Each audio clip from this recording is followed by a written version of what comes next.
Now, I want to thank Mr. McGarvey for inviting me here to be with you at your convention. I consider it an enormous honor.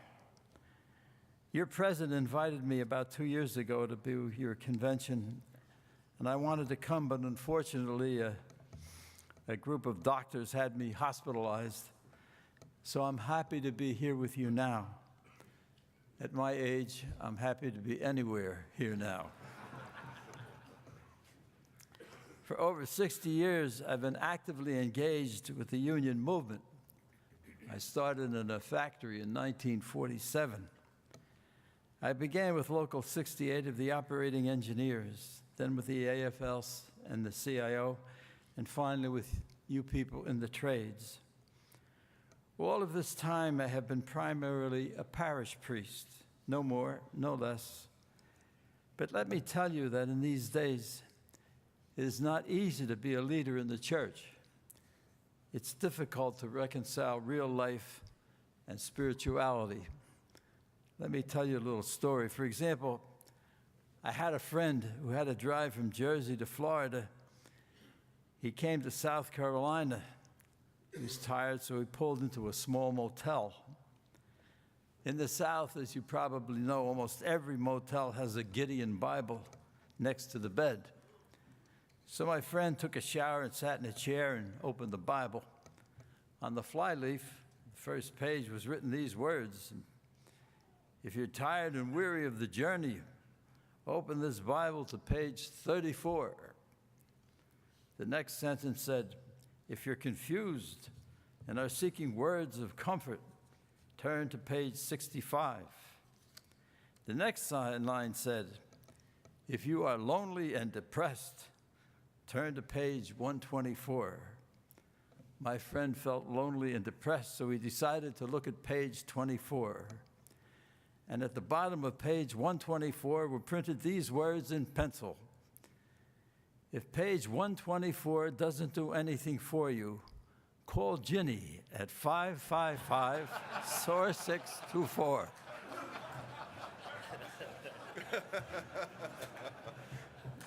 Reality and spirituality.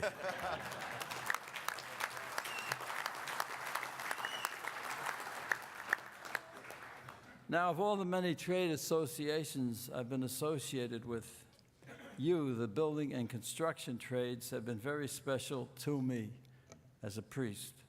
First, I marvel at your skills and the works you have performed. Every day of my life, which has been spent in Hudson County, I see the cities, the highways, the roads, the bridges, the tunnels, the civic buildings, the museums, the theaters, the factories, the office buildings that you have built. I see your cranes on the skyline, and I am in awe. You should be exceedingly proud. You can say, honestly, we built America. You are truly a band of brothers, and now, of course, sisters as well. You are linked together first and foremost by your professionalism. All of your people have been through a long and difficult training to become a journeyman, a tradesman. You're proud of your skills, and that binds you together. Bill Mullen has a saying, it's become almost a motto in Jersey here for our trades. All we do is build, he says. Build is all we do. And for his people, that says it all. They concentrate on jobs and the things related to work. They avoid social issues that are not relevant to that work. They are united, one in heart, one in mind, and one in purpose. Yesterday, I watched intently at your video. I listened to that wonderful speech by your president. And then later on, I heard Terry and his friend go through all of the wonderful activities in the presidential report. And I said to myself, you see, That's exactly what Bill is saying in that small sentence. All we do is build. Build is all we do. You reflect a single-minded heart and a single-minded purpose, and nothing that is there is irrelevant. You may remember, some of you, that several years ago there was a great mass convention in Philadelphia run by the IBEW. I was asked to speak to some of you at that time. I was in a building, I think it's called the Liberty Building, the new building, standing facing the men, and behind me was a huge glass window. And through that window, they could see the Independence Hall. And I reminded the men of the fact that those signers of the Declaration of Independence pledged their lives, their fortunes, and their sacred honor to the cause of freedom. They were aware of the price they might have to pay. And I said to them at that time, you were like those men, bonded together for a cause. If you will grant me just a few moments, I would like to tell you what happened to some of those 56 men, those patriots who signed the Declaration of Independence. I have a purpose in that. I know you know about people like Jefferson, Franklin, Adams, and the others. But what about the other men? Well, this is a sad list. 5 signers were captured by the British, tortured, and hung as traitors. 9 of the 56 fought and died from wounds or hardships in the Revolutionary War. 2 lost their sons who served in the Revolutionary Army. 2 more had their sons captured by the British. 12 had their homes ransacked and burned. 8 had their farms or properties that were completely burned and destroyed. Carter Braxton, for example, of Virginia, a planter and a trader, saw his ships swept from the seas by the British Navy. He sold his home and properties to pay his debts. He died in rags. Thomas McKeon was so hounded by the British that he was forced to move his family almost constantly. He served in the Congress without pay, and his family was kept in hiding. His possessions were taken from him. Poverty was his reward. Vandals or soldiers looted the properties of these men: Dillery, Hall, Clymer, Walton, Gwinnett, Hayward, Rutledge, and Middleton. At the Battle of Yorktown, Thomas Nelson Jr. noted that the British General Cornwallis had taken over his own home, the Nelson home, for his headquarters. He quietly told George Washington to open fire. The home was destroyed. Nelson died bankrupt.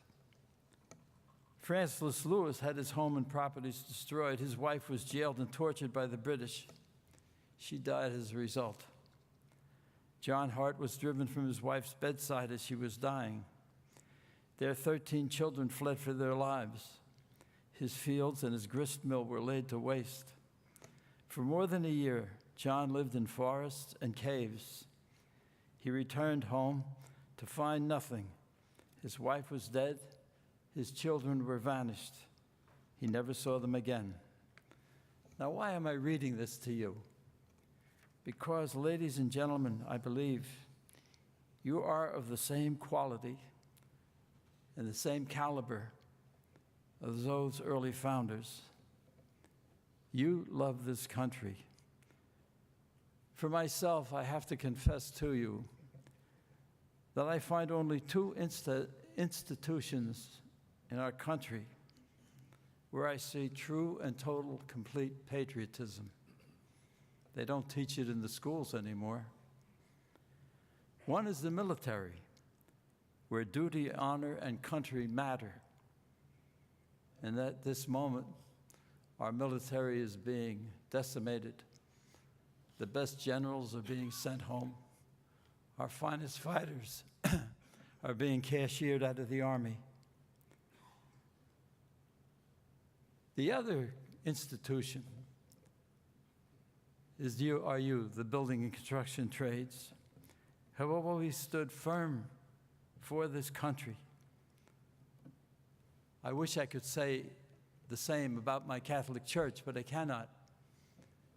Over these last years since the Vatican II, the word Catholic has become meaning universal.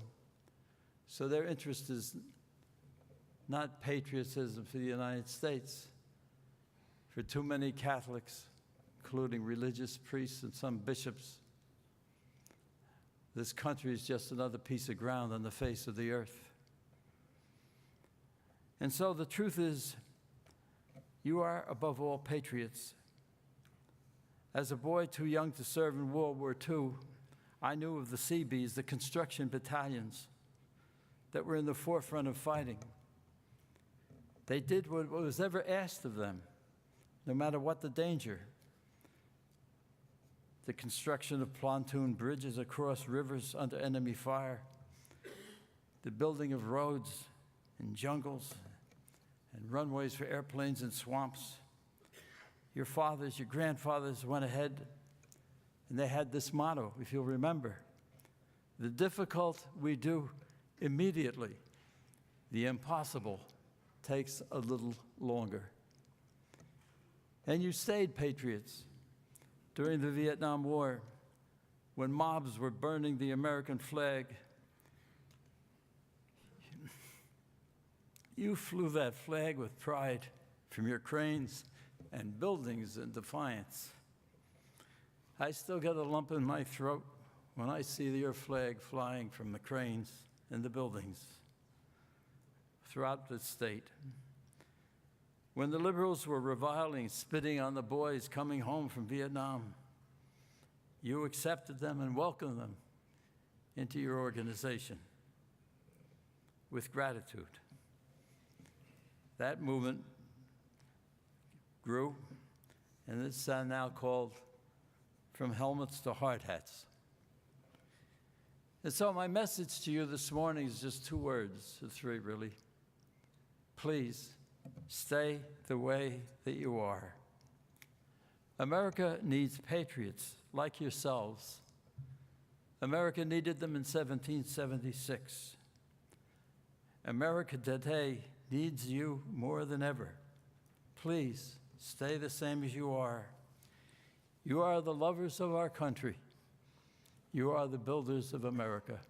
God bless you all.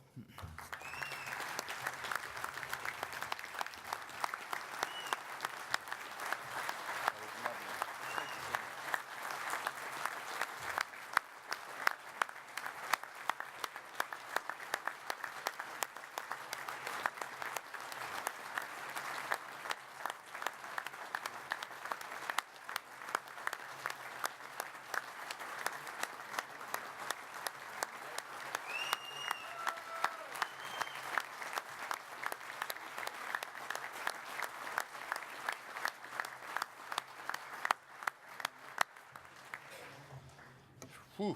Thank you, Monsignor. Now you know why we tried to get the Monsignor to come down to our big conference in Washington, because our building trades brothers and sisters in New Jersey have gotten to enjoy his comfort and spirituality for decades, as he said. So thank you so much, Monsignor. Really inspired by your work.